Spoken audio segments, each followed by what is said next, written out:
Kicking this list off, we have Frankenstein. Okay, not really the Dr. Frankenstein that we know and love, but the man who Mary Shelley based the novel off of, and around. Well, one of them at least. Mad scientists are still puzzled by the works of one Johann Conrad Dippel. Dippel was born at Castle Frankenstein in Germany, where he would attend university as a philosopher. He studied theology, philosophy, and alchemy at the University of Gießen, obtaining a master's degree in 1693. In the 1700s, he then turned to Hermetic studies and alchemy, and this is where it gets a little mad scientisty. There are claims that during his experiments at Castle Frankenstein, he practiced alchemy and anatomy at the same time, on both the living and the deceased. Yeah. Creepy. Dippel even said that the rumors were true that he had sold his soul to the devil in exchange for secret knowledge. Yeah, that'll do it. He had a huge reputation surrounding dark sorcery, specifically for his work around the Philosopher's Stone and his claim to fame, the elixir of life. He performed experiments with cadavers and attempted to transfer the soul of one to another. Yeah, he was obsessed with this idea of soul transference with barely and freshly dead people. Common experiments among alchemists at the time though. One night apparently while he was working with nitroglycerin and the effect on magnetism and electricity apparently led to the destruction and a huge explosion at Castle Frankenstein. It was this night that he apparently was messing around with lightning and the answer to all his ailments came to him. Local mythology and lore recounts huge explosions and lightning emitted from the castle that night. I guess this was a pretty infamous night. It seems like it's right out of the book, no? Apparently this was the night he acquired the knowledge behind creating the elixir of life, his pride and joy. So what exactly happened that night at Castle Frankenstein? Huge lightning storm, or was this guy opening portals looking for souls? You tell me. Number 4, electro. Okay, they were definitely onto something back then. Lots of magnets and souls and electricity going on. It's 1803. Giovanni Aldini was an Italian physician and physicist born in Bologna, Italy. He, just like the other Dr. Frankenstein, liked to conduct high amounts of electricity through corpses to see what they could do. Yeah, sinister stuff. But science, you know? They like to do these crazy experiments and then write it down and stuff. Lab coats, you know. I have a weak stomach. I could never have sat through these experiments. Since electricity was relatively new at the time, all these zany ideas from these mad scientists multiplied the more playing around with it. Soon, it became otherworldly. The obsession around electricity, magnets, souls, other realms, they were hypothesizing leading to some pretty evil stuff. In 1803, the fresh body of a murderer was pulled down from the gallows of Newgate Prison in London and taken to the Royal College of Surgeons for experimenting. There, before an audience of doctors and physicists, Giovanni attempted to breach realms and return the corpse from beyond the grave. Ooh, okay. Homemade batteries and magnets was used, which made the deceased muscles contort aggressively, and apparently his eyes even opened, looking around the room. Giovanni then stuck the rod where the sun don't shine, then made the whole body start to move about as if it had come to life. For years, he was the leading scientist in electricity and its effect on the body.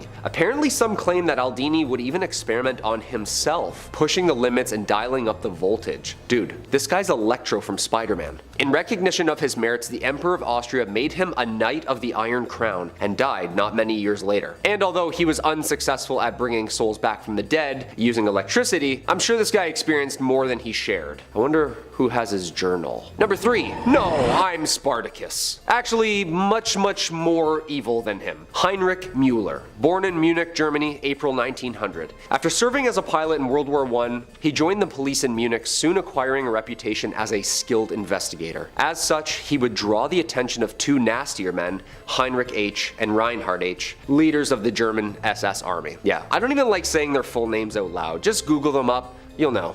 Müller entered the SS in 1934 and quickly rose through the ranks of the organization as a police official. In 1939, when the Gestapo police force and the other organizations joined the Reich, Müller was made head honcho. Yeah, basically this guy was like next in charge to you know who. He was a pretty scary and powerful guy. Müller was involved in a ton of criminal affairs. He helped plan the Polish attack, he signed the bullet order, he authorized the torture of officers who had conspired to kill other SS soldiers. People knew him and knew of him. He was, unfortunately, infamous and a huge deal. This is the weird part. When the Allies moved in and they arrested him, the man turned out to be another Müller.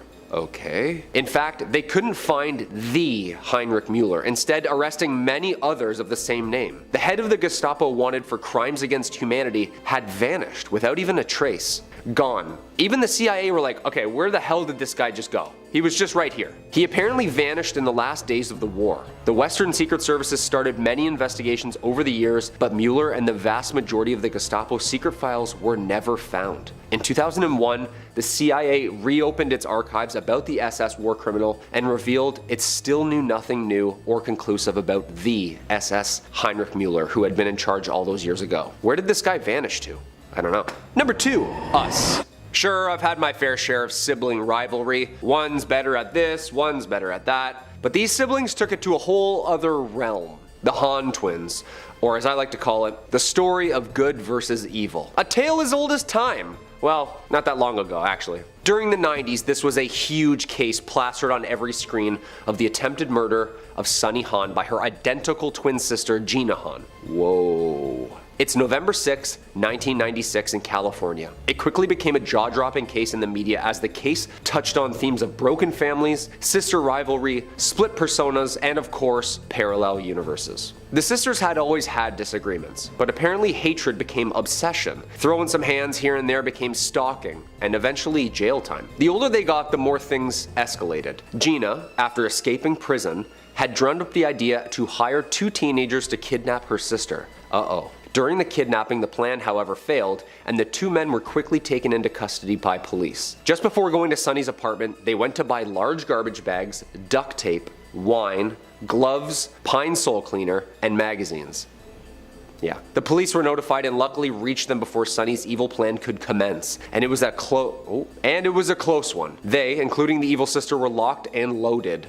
Literally. Scary. Yeah, as in she literally dodged a bullet on that one. This is like the Metal Mario version of yourself, isn't it? This is terrifying. Do you even think you could take an evil version of yourself? It's sad that it's family, you know? The jury reached their verdict as to each defendant on November 20th, 1997, and Han was convicted of all charges, which were 1 count of conspiracy to commit murder, 2 counts of burglary, 2 counts of false imprisonment, and 1 count of possession of a weapon. So why did she hate her sister so much? How come she wanted to take over her life and just live one? This has evil parallel universe written all over it, dude. And number 1, the gods. Peru contains its fair share of ancient megalithic ruins. I'll do it again, sorry. Peru contains its fair share of ancient megalithic ruins. If you're not familiar with the construction and myths behind the Machu Picchu and the Nazca lines, then this next one may make you scratch your head. Some would say those are cute compared to this next rock? I don't know. The door in Hayumarca, some think it's a wall, but most believe it becomes a portal to the beyond. The story of the Gate of the Gods, also known as Door of Hayumarca, begins near the banks of the Titicaca over half a millennium ago. According to Incan legend, the universe began here, and according to researchers, the Incan Empire fell here, somewhere around 1592. Peruvians tell the tale of an Incan priest who barely escaped slaughter from the conquistador forces. His name was Aramu Muru, and he was a powerful high priest who served in the Temple of the Seven Rays. To escape his imminent death at the hands of the Spanish army, Muru fled to Hayumarca with the help of other priests, and using a golden disc key, Muru opened the small door in the face of the rock, apparently venturing into another realm. According to legend, the stone door transformed into a bright tunnel that was lit with an unearthly blue light. Aramu Muru passed through the barrier and entered the void, upon which the door then closed behind him. Spooky. Many people believe that he is now living in the land of the gods. Many still believe he is to return with the knowledge of the other side. I mean, if this guy just like platform 9 3/4 himself through a perfectly sanded rock face, yeah, I'm gonna say it's ancient aliens. Right away, 100%. This site's also been said to be aligned by 5 other archaeological sites which together form an imaginary cross with straight lines crossing each other exactly at the point where this plateau and lake are located. That makes it even creepier. Coming in at number 5, Michael Taylor. It's 1974, Yorkshire, England. Michael Taylor, age 31, father of 5 and husband to Christine Taylor. Michael was a well-mannered and caring father and husband. Michael, like anyone, became depressed from a back injury, left him short on work and seeming a little odd and off. After seeking religious advice and a one-on-one session at a local church, Michael started having outbursts and acting aggressively. Puzzled, he sought one-on-one sessions which turned ugly. After apparently changing form and attacking Marie, a young religious leader helping Taylor and unable to remember anything, Michael and the church agreed that an exorcism was necessary. Father Peter Vincent and Reverend Raymond Smith met at St. Thomas and started. It got so violent, he was tied to the church floor. After hours in the middle of the night, the two had managed to exorcise more than 40 demons out of Michael, in which appeared around them as they exited. Violence continued, leaving only 3 demons remaining for the next day. After returning home from the first session, Michael was found now only hours later, naked, in the middle of the street, covered head to toe in blood. Michael had returned home, to which then his wife and family dog lay dead as the police arrived in the AM. His wife, missing her eyes, tongue, and skin from the front of her skull. The dog, torn limb from limb and spread around the home. He was arrested soon after for the death of his wife. Michael had this to say about his late wife in court, quote, "I am released. I am released. It is done. The evil in her has been destroyed." Yeah, that was definitely a vessel for him. He was acquitted on psychological conditions, and jury found that he met his breaking point during the exorcism that night. He was acquitted on insanity and remained in and out of facilities until he passed in 2013. Number 4, David Berkowitz. New York, 1976, and the police were busy on the search for a man shooting couples in the New York area, which had started to become a citywide phenomenon that summer. Brunette women with long hair frantically cut and dyed their hair blonde in fear. The .44 caliber killer was the title the press gave David in his earliest of assaults. After losing his job, David began to experience psychotic episodes and claimed that his neighbor's German Shepherd had begun talking to him and eventually explained to David that he was a demon. He took the name after the pet's owner, Sam. It was this dog who ordered the killings by David and claims that the pet coaxed David into killing. David used this summer to shoot 8 people, resulting in 6 lives and the stabbings of 2 others. Using his .44 caliber bulldog revolver, David sent police on a wild goose chase around New York City with handwritten letters, David mocking the detectives with cryptic messages. Some of them explain who Sam is, and some of them explain what Sam does. Some mock police, saying that they are never going to find or stop him. David was finally arrested just hours before his next planned victim's visit. He applauded police in their ability to stop him, in the back seat of the car, laughing and cheering. Although David pleaded not guilty to insanity and pleaded guilty, expressing that he was coaxed by the demon and that it demanded him to kill for hell, he was sentenced to 6 consecutive life sentences with parole after 25 years. During the mid-90s, he amended his confession and claimed that he had been a member of a violent satanic cult that orchestrated the incidents as ritual murder and pleaded guilty to stabbing and attempting to murder others before the shootings had even begun. His letters are public and spine-chilling. Check them out. Real Riddler stuff. Quote, "I am the monster. I am Beelzebub. I am the chubby behemoth. Police, let me haunt you with this. I'll be back. I'll be back. Yours in murder, Mr. Monster." Okay, his violent spree led the legal system to create a new law called Son of Sam's Law, designed to create criminals from financially profiting from the publicity created by their crimes, which, at the time, he was basically a celebrity. He remains in prison to this day. Number 3, Herbert Mullin. 1970s again. At the exact same time, in the same area, police had 2 serial killers to keep up with, Herbert Mullin and Edmund Kemper. No relationship to each other or each other's cases. Mullin was a paranoid schizophrenic in and out of mental health facilities in California during his teens. Mullin then kills 14 people during a 4-month period due to, quote, "the impending natural disaster that would happen if he didn't." Mullin was convinced that the voice in his head he was hearing was telepathic. Mullin claims the voice of the Father had explained that the Vietnam War acted as a giant sacrifice that saved us from an earthquake and another one was coming soon. Constantly hearing the man's voice named the Father, encouraging him to gain more blood sacrifices, Mullin bludgeoned a man to death with a baseball bat. Mullin claims that the man was actually Jonah from the Bible and was begging him to sacrifice himself to Mullin. He then murdered a woman in the front seat of his car before dismembering her in a nearby park. Yeah, this is real satanic stuff, I told you. His third victim, a priest that he was confessing to in a Catholic church. Mullin says the priest claims to have telepathically begged him to sacrifice his life for the cause. Mullin then killed 5 people in one day. He claims that all the victims telepathically begged to be sacrificed as a good deed to the Father. Herbert Mullin remains in custody, and who was the father who kept talking to him through all of these people? Number 2, Richard Ramirez. This next guy is really nasty and deserves to be in the second spot. 13 counts of murder, 5 attempted murders, 11 assaults, and 14 burglaries. Sounds like a hell of a guy. The Night Stalker. Charming name for what this man did. Born in Texas, his older brother went to Vietnam and returned with some pretty gruesome stories and some pretty gruesome visuals. The young Ramirez, soaking all of this up, grows up obsessed with the satanic occult and fascinated.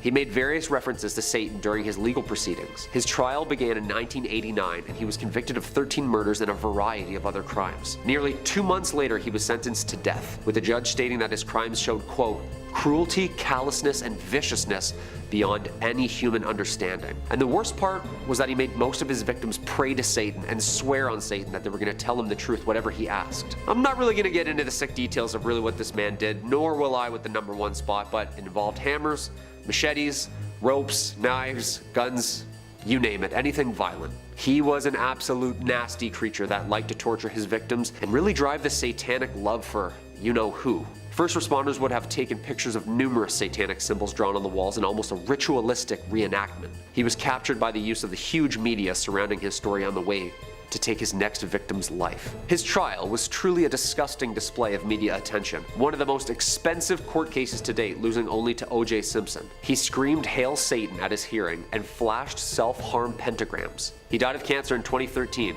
This guy must have signed some sort of book for you-know-who. Coming in at number 1, Charles Manson. Okay, so most of us are all familiar with this man and his famous case amongst American pop culture. Ramirez was said to have been a copycat of this man, and I can see why with all the satanicness. California in the late 1960s. A criminal, musician, and a victim of LSD studies, Charles Manson would go on to start and lead the Manson family cult. A small religious group with unclear motives but lost souls and a ton of drugs, and a father to now a family. In summer 1969, some of the cult members committed murders in LA.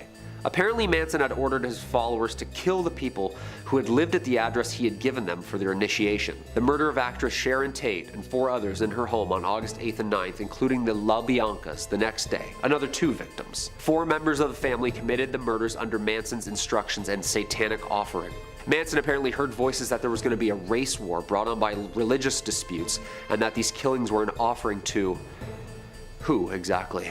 The famous helter-skelter message, incoherent scribbles, blood all over the walls. They were then to hide underground in, quote, the bottomless pit under Death Valley, which Manson knew the location of, but instead were caught on the run days later. Manson was sentenced to life in prison under the pretense that he was the one who targeted, planned, and brainwashed his, quote, piggies into committing. While in prison, Charles was diagnosed with schizophrenia and paranoid delusion disorder, seeing visions and hearing voices for more than half of his life. He died in prison in 2017. Yeah, I've seen what Tarantino did with his latest movie, and it's definitely a subtle PG-13 fiction version of what actually went down on that night. What do you guys think? Do you think Charles saw the devil? I think he actually was the devil. Number 5, the Servant Girl Annihilator. I can't believe I just said those words. The Servant Girl Annihilator. I can't believe that's the real name newspapers went with to call this guy. I know not everyone's gonna be able to get a nickname like Jack the Ripper, but you can't go around calling criminals stuff like the Servant Girl Annihilator. You're just gonna inflate their ego. You're making him sound like he's a Dark Souls boss, or he's gonna be jumping in the ring against Hulk Hogan and the Iron Sheik. Anyway, sorry, I had to get this out of the way before we could talk about it. I feel like we just had to address this name. We couldn't just look at that and move on. And you know the wildest part? He doesn't even have the craziest name on this list. Okay, let's get into it. The Servant Girl Annihilator was the nickname of a brutal night stalker who preyed on the streets of Austin, Texas in 1885, a full 3 years before Jack the Ripper would stalk Whitechapel and steal all the fame and fortune in the attacking women at night community. Despite his name, he actually didn't exclusively target women. Unlike his British counterpart, Mr. the Ripper, the SVGA attacked men and women, although he mostly focused his attention on women, and they were all servant girls, which is where the name came from. He ended up slaying 7 women and 1 man, and critically injured 6 women and 2 men on top of that. All of his victims carried out the same way, attacking them whilst they slept in their beds, and then dragging them out into the streets when he was finished with them, usually with a sharp object such as a knife or a needle sticking out of the ear. There was a wild manhunt for the Annihilator, and it's said that in 1885 some 400 men were questioned and interrogated about the identity of the Annihilator. Elected officials apparently refused to believe that it could be the work of one lone psycho, thinking there was a group of men committing these crimes together for Lord knows why. While several men would end up being questioned, no one was ever successfully linked to these brutal crimes. He was never caught, but an increased presence by sheriff's department and citizens forming an armed militia to protect the streets were enough to scare off whoever was doing it into fleeing the area, and eventually the crime stopped. So where did he go? That's the question, because he was never found. There are some who even wonder if perhaps maybe he bought himself a train ticket and found his way to Whitechapel to continue his spree. And my friends, if you're looking for more true crime stories, more rumors, whispers, conspiracies, cryptids, aliens, video games, movies, and whatever else we got, Top 5 Scary has it all. Number 4, Bible John. Everyone on this list has a weird nickname. Everybody. I'm gonna tell you that right now. I'm just gonna spoil that for you. Coming up next on this list is going to be Bible John, who's got a name that is deceptively unassuming. Bible John was an infamous executioner who preyed on women in Glasgow in the late 60s. All of his victims he met at a popular nightclub, the Barrel and Ballroom. He operated for a few years and is confirmed to be connected to at least 3 cases and maybe more. He was subject to one of Scotland's most extensive manhunts. He was the first time a composite sketch in the country was ever used as the front page of the newspaper. All because there were so few details about the case or just who he was. What few tidbits of trivia and information we have on Bible John, his crimes, his motives, and his modus operandus come from one of the victim's sisters, who very briefly shared a taxi with Bible John and her sister on the night of her death. Her very brief witness, it was only a 20-minute trip, was all the information they had to provide investigators to form a psychological profile of him, aiding in the investigation. Now, the name Bible John would stem from his practice of obsessively quoting the Bible and ranting and raving about adultery to his victims before, well, you know. The statement we have with Gene Puttock states that in the short period of time they spent together, he was making nigh constant and frequent references to specific Bible passages and really hammering home how much he hated adulterous women. He preyed on brunette women who all looked fairly similar and found them all at the same nightclub, charming them and then attacking them. Their bodies would later be found naked in the streets with signs of strangulation. The only witness, one Gene Puttock, passed away in 2010 with no more leads and the case having been on ice for nearly 50 years. It's very unlikely Bible John will ever be found anytime soon if he's still out there. Number 3, the Doodler. Next up on this list is the Doodler. Like everybody else, don't let the goofy name fool you into thinking there is anything silly or funny about this guy. Now, this bizarre nickname would come about from his habit of drawing pictures of his victims before he would attack them. And I guess the drawer or the sketcher or the artist didn't quite roll off the tongue the same way that the Doodler did, and that's the name they went with. The exact body count of the Doodler is unknown, but police believe that it could be anywhere from 6 to 14 victims total in San Francisco, stretching from 1974 to 1975. Several men disappeared from the city's gay community and more were injured. And part of what made him so hard to identify is that despite the city's historically very liberal and accepting view of the LGBTQ+ community, at the time the larger mainstream whole community hadn't quite got there yet. And so several of the men who would end up surviving an attack were too worried about outing themselves to want to cooperate with the police, leading to very few victims cooperating with the police, meaning there was very little information for any of them to work with, and the criminal was able to successfully elude pursuit. Ironically, for someone named the Doodler, the composite face sketch they had from witnesses is the only real bit of evidence they ever had to work with. However, unlike a lot of the other cases on this list, this one is actually still actively ongoing. There's a $200,000 reward for anyone that has any additional information. And as of 2019, this case is still ongoing, with DNA and fingerprint evidence being used to try to narrow down the ever-wide net of potential subjects of interest and hopefully get some closure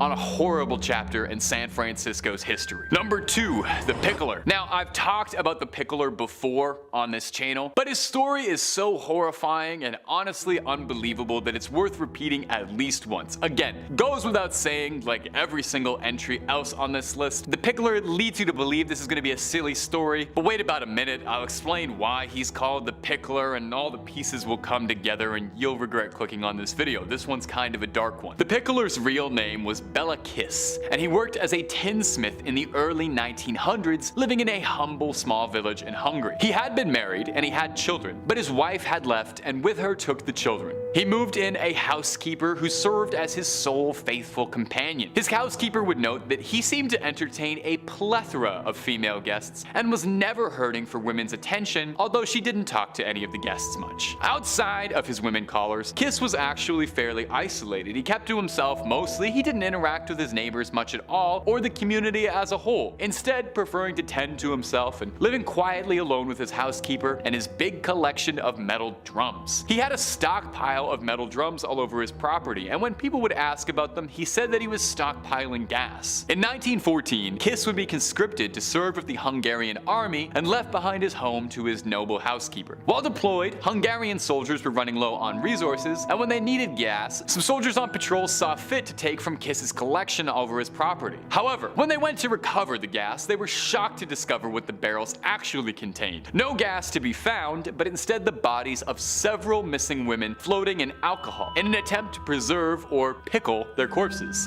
See what I mean? Not pleasant even remotely. There were 20 barrels in total, and inside each one was another missing woman. But perhaps most alarmingly of all of this is that they appeared to have been drained of their bodily fluids with punctures in the neck, which sounds made up. As if this guy wasn't scary enough, there's also the very real possibility that he might have been a vampire. Now, upon this discovery, the Hungarian army immediately moved to try and locate and apprehend Bela Kiss, but discovered that that would prove quite difficult, since he had both a very common Hungarian name at the time, and he was also deployed in the middle of the largest conflict the world had ever seen at the time, and was just one more face in a green uniform. Somehow, Kiss learned that he was being pursued and faked his death by leaving behind a corpse in a hospital that had his ID. Kiss fled and was never seen in Europe again. A few scattered sightings would report him throughout New York, but he was never found and eluded capture for the remainder of his days. It's unlikely he's still out there, but you never know. And finally, number 1, the Zodiac. If we're talking about evil people who've managed to elude capture, it might feel a little obvious to put the Zodiac as number 1, you know? But he's also one of the most infamous, strangest, and scariest criminal stories in American history, so it's never a bad story. Well, it is. It's a terrible story, but it's a very interesting one to hear. The Zodiac terrorized California throughout the late 60s and early 70s, personally claiming responsibility for 37 victims. He stole headlines and media attention for years, as the state was fascinated and terrified by what he would do next, and if he would ever be caught. His exploits have been the subject of a few films and TV, most famously David Fincher's Zodiac, starring Jake Gyllenhaal and Robert Downey Jr., dramatizing the investigation trying to find him unsuccessfully. Although he himself insisted that he left a trail of 37 bodies, the police were only ever able to connect 5 different deaths to the Zodiac. People would be attacked by a lone gunman, with nothing seemingly connecting the cases. Motive, modus, everything was unclear. The case would become legendary when he sent his infamous letters to 3 separate newspapers, containing details that only the real assailant could have possibly known about the crimes, inviting and challenging police to a game to catch him. He sent out a postcard boldly displaying "My name is," and then a blank spot with an invitation to solve one of his puzzles. If you saw the new 2022 Batman movie, Paul Dano's Riddler is directly inspired off the Zodiac, all of his methodology, taunting people, leaving weird riddles at his crime scenes, that sort of stuff. His letters were threatening, taunting, and incomprehensible. The code he wrote in would stump detectives for years, to this day, with only one of his ciphers ever being solved, and it not being nearly enough to connect any dots. The riddle that was solved spelled out a confession of sorts, but it mostly served as the Zodiac gloating about the nature of his crimes and saying that he did it solely because he thought it was fun, and that it was the most thrilling, fun thing a man could do, described as being better than hunting games or getting your rocks off. He didn't mention whether or not it was better than writing riddles and codes though. Now at the time, obviously they looked into just about everyone they could, and there were several prominent suspects and people of interest, but nothing concrete and final. The rest of his riddles were never solved, and as far as we know, he was never caught. However, in 2018, a private team of investigators was absolutely determined to close the case once and for all, and put an end to one of California's most infamous mysteries. They had identified an 80-year-old Gary Francis Post, who had passed away. He resembled the composite sketches of the Zodiac, and forensic evidence had actually made some compelling arguments that could tie it to being him, but the FBI have denied this claim, and say that they still consider the case open. Will it ever be closed within our lifetime? We may never know, but the one thing that's certain is that we are not going to stop trying until we get some answers. You want my theory? Personally, I think Jack the Ripper is the Zodiac. I think that would be the ultimate plot twist to the end of all of this. Number 5. John Wayne Gacy. John Wayne Gacy is one of America's most infamous criminal cases. He's practically single-handedly responsible for traumatizing an entire generation into a fear of clowns. A vicious sadist and a remorseless criminal, hearing clips of him talk is deeply disturbing. In a series of interviews in 1992, Mr. Gacy offered a rare window into the mind of a lunatic. In the interviews, Gacy is adamant that he is innocent of his crimes, and talks in a remarkably pleasant, almost affable way. He seems like an average Joe, a chatty old man that you would probably talk to at a park or something, until little cracks in the facade keep appearing and its darkness comes out. He appears to be talking himself in circles. At one point, it seems like he indirectly confesses to something he claimed that he hadn't, and when the interviewer presses him on it, he retracts like a child being caught in a lie, saying, "I'm sorry if I led you to believe that." In the same interview, the reporter asks Gacy to show him the rope trick, the horrifying method of strangulation Gacy would use on his victims by applying a tourniquet. Gacy obliges, but when the reporter hands him the string, he chuckles wryly and says, "Aren't you scared sitting next to me?" Most chilling is when the subject changes to talk of his clowning. He seems like he genuinely loved it, and knowing the unspeakable acts he committed as a clown makes it all the more sinister. He talks about how to him, clowning was an act of regression. It allowed him to explore his inner child within. Deeply, deeply unsettling. Perhaps most upsetting, though, is hearing Gacy talk about his anger towards his victim's family, saying they're overreacting. And you realize everything about the persona you've seen in the interviews is all just an act, just more makeup. My ghouls and goblins, if you're enjoying what we do on the channel and you want to hear more true crime stories, then subscribe to Top 5 Scared. We've got stuff coming every day. Number 4. The Night Stalker. Richard Ramirez terrorized Los Angeles for 14 months between 1984 and 1985. But perhaps you know him better under the sobriquet The Night Stalker. Maybe you saw the Netflix documentary that came out a bit recently. He was named that due to his propensity to seek into people's houses undetected and then carry out his sickening crimes. Eventually, he was caught after a facial sketch made newspaper front pages, leading to him being apprehended by an angry mob and arrested. He didn't see many interviews or too much direct media attention, but one that was filmed prior to his final sentencing showcases his twisted nature and the utter remorselessness of someone who was called the Night Stalker. While being asked about the nature of his crimes and the horrific dealings of them, Ramirez appears amused, smiling, almost holding back laughter. When asked outright about his motives, he smirks as if he's holding in a secret. It gets worse when he starts to wax poetic and philosophize about human nature. He chuckles a bit when asked if he thinks of himself as evil and says, "We're all evil." He insists that what he did is no different than what governments do on a large scale. He claims, saying he is merely a product of his time and that he was living in bloodthirsty times. Every word hangs in the air uncomfortably. He denies to answer if he feels emotions. He says he gave up on the feeling of love and happiness long before his crime spree started. But everything he says seems very fake and self-serving. The interviewer even notes this, saying, "You do a very good job reading off the script, Richard." There's an appearance of gloating as he talks as well. He expresses that he felt he would be crushed by his own desires if he didn't act on them. And when asked if he's afraid, he says he doesn't care what happens to him, and he never did. Truly sombering. Number 3.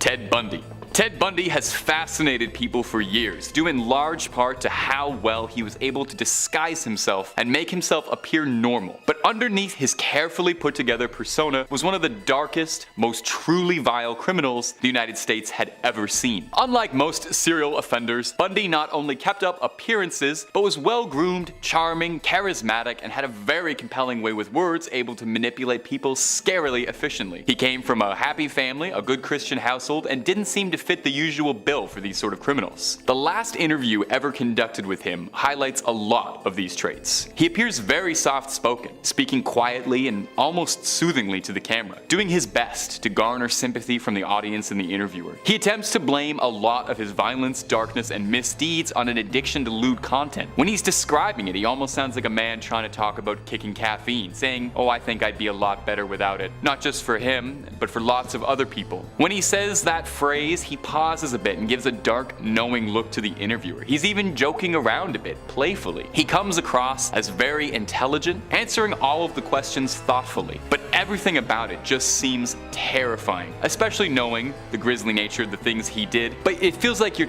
listening to a mask talk. It helps you understand how he was able to commit so much of what he did the way you hear him talk. When asked directly if he thinks he deserves his punishment, he answers eloquently, saying he's afraid to die, but he feels that he deserves to be punished to the most extreme extent of the law, and that society will be better off without dangers like him. It is a frigid look into the mind of someone so twisted. Number 2. Dahmer. Jeffrey Dahmer is infamous. The name immediately evokes horrible emotions. Perhaps you've seen one of the many movies based on his twisted crimes, but the truth is always scarier. In 1994, Jeffrey Dahmer would give his last interview before his final sentencing, speaking to Stone Phillips, a former NBC anchor. The interview featured his father Lionel present, who Dahmer did not share a close relationship with. Now, the entire extended segment is harrowing. Dahmer is completely cold and calculating the entire time, speaking dryly with almost no emotion to anything he's saying. It's as fascinating as it is horrifying to hear him talk, to be honest. He remembers everything very clearly, and he describes it plainly, matter of fact, extremely sterilely. But there is a hint of remorse, almost regret over what he's done, but it is impossible to tell truly if it's genuine sincerity or if it's all just a carefully manipulated act to appear sympathetic. Perhaps the most disturbing insight into Dahmer's brain is when he tells the reporter that he found the violent acts of his crimes distasteful, and said that it was all just a means to an end of his ultimate goal, which was having complete physical domination over someone else. He describes his crimes as not something I enjoyed doing, and then proceeds to explain his sinister desire to create living zombies by putting acid in brains, leaving people docile and helpless. Dahmer was known as well to keep trophies of his victims, calling into question if any of these statements rang true. He reiterates that he just wanted someone to keep under his complete control, a slave to his will. And number 1. Charles Manson. Charles Manson may very well be the most notoriously well-known criminal in American history. He's definitely the most well-known cult leader. The cult leader led a string of violent attacks in 1969 to 1971 that would eventually culminate in his arrest and standing trial for his grievous crimes. Manson would spend the rest of his life in jail and occasionally entertained interviewers looking to shed light on the bizarre, grisly story. Manson was charismatic in his own way, persuasive, outrageous, and most importantly, commanding and controlling. But if you ever saw any of his interviews after his arrest, you'd be forgiven for not thinking that, since pretty much every time he opens his mouth, it's either to share his bleak, nihilistic worldview, or raving in a way that is just completely incomprehensible and is the gibbering of a madman. As soon as this one interview starts, he boasts that he doesn't feel guilty since he hasn't done anything he's ashamed of, and then pausing for a second and clarifying, "I'm ashamed of not doing enough." From there, he then starts speaking complete gibberish and then elaborating a bit on some of the conditions that made him this way. He talks about growing up without parents, which left him feeling like he was in a different dimension, saying that it's hard for him to think about things clearly, saying he hardly remembers breakfast. Watching Manson talk is a fascinating study. He almost seems fictional, a larger-than-life personality ripped out of a comic book villain, but he's real. And the real darkness behind his eyes is a harrowing reminder of what can lie inside someone. Most of the interviews with Manson are like this. Ravings, rantings, a stream of vile hatred and aggression, and a peek into the minds of one of the most twisted men to ever live.